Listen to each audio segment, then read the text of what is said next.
السلام عليكم ورحمة الله وبركاته يا طلابي يا أحبابي مع lesson 2 برايم 5. لسه مكمل معاكم إن شاء الله. نكمل شرح lesson 2. مستر محمد شهاوي على قناة اون ساينس. يلا كمل معايا. لو أنت أول مرة تشوف الفيديو بتاعي ده ارجع هات الفيديو الأولاني بتاع lesson 1 واشترك في القناة. يلا. lesson 2 hydrosphere and biosphere interaction. واحنا اتفقنا ان كلمة interaction معناها تفاعل، يعني الاتنين بيأثروا في بعض، بياخدوا من بعض، ده يأثر في ده وده يتأثر بيه وهكذا. دي اسمها interaction. كنا خدنا كلمة hydrosphere معناها الغلاف المائي، يعني اي حاجة خاصة بالمية. بايوسفير اي حاجة خاصة بالحياة. كنا قلنا هيدرو معناها ماء وبايو معناها حياة، يبقى هيدروسفير وبايوسفير انتراكشن، تفاعل التو سيستمز دول مع بعض. مبدئيا كده هيدخل لك في الووتر وحكايتها، اتكلم شوية عنها. Water bodies on earth have different forms and locations. كلمة locations يعني مواقع، يعني موجودة فين؟ في أشكال. different forms معناها أشكال ايه بقى؟ مختلفه. في اشكال مختلفه للميه. ووتر باديز، كلمه ووتر باديز يا رجاله معناها اي جزء فيه ميه اسمه ووتر بادي. يعني ممكن تقول لي السي، يعني ريد سي البحر الاحمر يعتبر ايه؟ ووتر بادي. طب ريفر نايل ووتر بادي. طب اتلانتيك اوشن ووتر بادي. يبقى اي حاجه فيها ميه اسمها ووتر بادي، اجسام مائيه.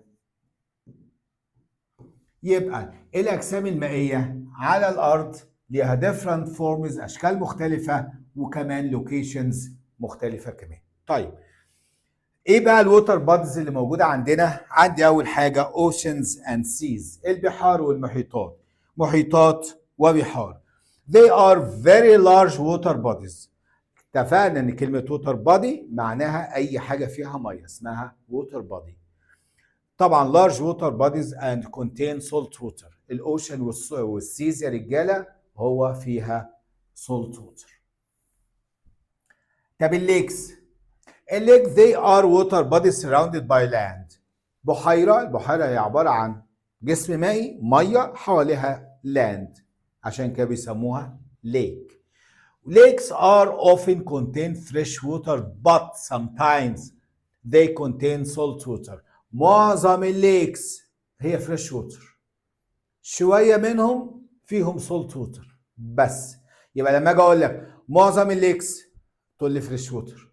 طب في منها سولت ووتر؟ بس مش كتير. يبقى sometimes احيانا. تالت حاجه عندنا rivers. والريفرز يا رجاله is a water body that always flows. كلمة flows يعني ينساب أو يسير أو يتحرك. دايما مية النهر بتتحرك from an area of high altitude، لو high place، to an area with lower altitude. كلمة altitude معناها ارتفاع. يعني لو سألتك سؤال وقلت لك ريفر نايل، جاي منين؟ جاي من اثيوبيا. بيصب فين؟ في البحر المتوسط اللي هو الميديترينيان سي. طب معنى كده ان اثيوبيا اعلى ولا مصر احنا هنا؟ هتقول لي مصر. غلط. قلنا ان الريفر بيمشي من العالي للواطي، بمعنى كده ان اثيوبيان بلاتو هضبة اثيوبيا، واثيوبيا نفسها هي اعلى من مصر. طيب لو جيت سألتك سؤال وقلت لك هو صعيد مصر، الصعيد أسوان، يعني أسوان أعلى ولا الدهلية هنا ولا القاهرة؟ تقول لي القاهرة. غلط. ما احنا قلنا ان النهر بيمشي من عالي للواطي، يبقى معنى كده ان أسوان أعلى من القاهرة، عشان كده المية جاية من أسوان ورايحة القاهرة وهتصب فين؟ في البحر المتوسط. يبقى دايما الريفرز هي عبارة عن water bodies have flowing water، مية بتمشي ما بتسكتش، مش قاعدة ساكتة. يبقى flow from an area of high altitude. كلمة altitude معناها ارتفاع، من high place، من مكان عالي. To an area with lower altitude in a definite channel. كلمة في قناة، channel معناها قناة، definite يعني محددة. يعني عايز تقول لي إن النهر بيجي كده ويتحرك. هنا high altitude حاجة عالية، وهنا حاجة إيه؟ حاجة واطية وحاجة قليلة، ارتفاع قليل زي مثلا أي سي. يبقى دايما النهر river بيمشي من high altitude ل low altitude في definite channel، في مجرى محدد أو قناة محددة definite channel. They always contain fresh water. هي دايما جاية آسف they contain fresh water، هي دايما فيها fresh water. طب ليه fresh water؟ حد عارف؟ عشان جاي من المطرة، والمطرة مالها فريش ووتر.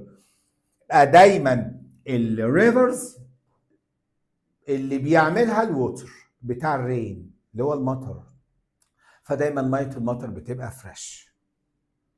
طيب ندخل على الجراوند ووتر. جراوند ووتر اللي هي الميه اللي تحت الارض، ودايما الميه اللي تحت الارض بتبقى it's the water that lies beneath the earth's surface، زي تحت سطح الارض. Between rocks groundwater always contain fresh water. يبقى دايما الميه الجوفيه اللي هي الجراوند ووتر بيسموها مياه جوفيه، جاي من جوف الارض يعني. والميه الجوفيه هي اصلا جايه من ميه المطر، وميه المطر زي ما احنا اتفقنا ان هي فريش ووتر. فالفريش ووتر بتاعت المطره تنزل تتخلل الصخور والارض تمتصها وتعمل حاجه اسمها جراوند ووتر، وده جزء من الفريش ووتر. يبقى احنا خدنا ايه؟ خدنا اوشن اند سيز، خدنا ليكس، خدنا ريفرز، خدنا جراوند ووتر. الاوشنز والسيز عندهم سولت ووتر. الليكس هي عباره عن قطعه ميه حواليها ارض ومعظمها فريش، ما عدا بعض الليكس ممكن تبقى فيها سولت ووتر. الريفرز قلنا ان هي flowing water، يعني ميه بتمشي متحركه moving water، ومعظمها بيبقى فريش. معظمها ايه؟ كلها فريش. طب ليه فريش؟ عشان جايه من ميه المطر. طب ليه هي بتتحرك؟ عشان دايما جايه من العالي للواطي، من الهاي التيتيود لللو التيتيود. طيب اخر حاجه كنا قلنا الجراوند ووتر اللي هي الميه الجوفيه اللي هي اللي تحت الارض، اللي دايما بتبقى فريش ووتر. Water that forms hydrosphere is one of the renewable resources. كلمة renewable معناها متجددة. يعني ايه متجددة؟ مصادر متجددة. تعرف ليه متجددة؟ بسبب الووتر سايكل. ايه بقى الووتر سايكل؟ دورة المياه في الطبيعة. المية بتتبخر، تطلع تعمل سحاب، تنزل تنزل مطرة، وهكذا تفضل طول العمر وطول الحياة في ووتر سايكل. مية بتتبخر وتعمل كلاودز وتنزل رينز وهكذا. عشان كده الهيدروسفير والووتر اللي موجودة على الأرض هي رينيوبل، ما بتخلص، هي متجددة. On earth because it has what is called water cycle. هي علشان عندنا حاجة اسمها واللي تتسمى what is called، يعني اللي اسمها water cycle in nature، اللي هو دورة المياه في nature يعني ايه؟ في الطبيعة. دورة المياه في الطبيعة هي السبب ان مخليها الووتر هي renewable resources. During the water cycle in nature. يلا بقى عايز يتكلم معاك على الووتر سايكل. Water on earth evaporates and goes into the air forming clouds, then returns back to the earth's surface during raining. كل المية اللي على سطح الأرض بيحصل لها evaporation، ولما تطلع تكون لي clouds ويحصل لها condensation شوية وتنزل rain تاني. عشان كده المية متجددة، المية ما بتخلص علشان الووتر سايكل. طيب زي ما انتم شايفين كده، لو احنا شرحنا رسمة بيحصل هنا evaporation، يبقى دي اسمها ايه؟ evaporation. يكون لي كلاود، الكلاود بيحصل لها حاجة اسمها condensation. يعني ايه condensation؟ تكثف، يعني الووتر فيبور يتقلب ويرجع تاني يبقى ووتر دروبس بعمليه اسمها كوندنسيشن، ويكون لي الكلاودز. واول ما الكلاودز وزنها يزيد والاير ما بيقدرش يشيل الووتر دروبس اللي موجوده في الكلاودز، تنزل في شكل بريسبيتيشن. يعني بريسبيتيشن يعني رين.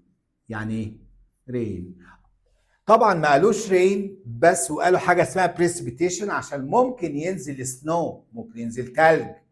فما بقاش دلوقتي رين، بقى بريسبيتيشن. كلمه بريسبيتيشن اعم، انه ممكن السماء تمطر لنا يا ووتر في شكل رين، يا اما سنو في الاماكن البارده جدا. طيب بعد كده، بعد ما بينزل الرين بيعمل لي الران اوف ويعمل لي الريفرز، وممكن حاجات ليكس تحت الارض كده وتكون لي الجراوند ووتر، الميه تنزل بين الصخور وتعمل لي مياه جوفيه. طيب are plant considered a renewable resources؟ هي البلانت ممكن تعتبر renewable؟ بنزرع ونشيل ونحط تاني ممكن. Plant are one of the component of the biosphere. معروف البلانت هو من biosphere. components قلنا مكونات مين؟ البايوسفير. On earth plant can be planted from seed that need water to grow into new plant. البلانت بيتزرع من السيدز العادية وبعد كده يكبر ويعمل لي بلانت جديد. So plants are affected if the amount of water decrease or water get polluted. البلانت بيتأثر بالمية، لو المية قلت أو حتى اتلوثت. هو عبارة عن كائن حي بيتأثر بالمية، هو محتاج المية جدا. فالمية لو قلت أو اتلوثت طبعا البلانت بيتأثر.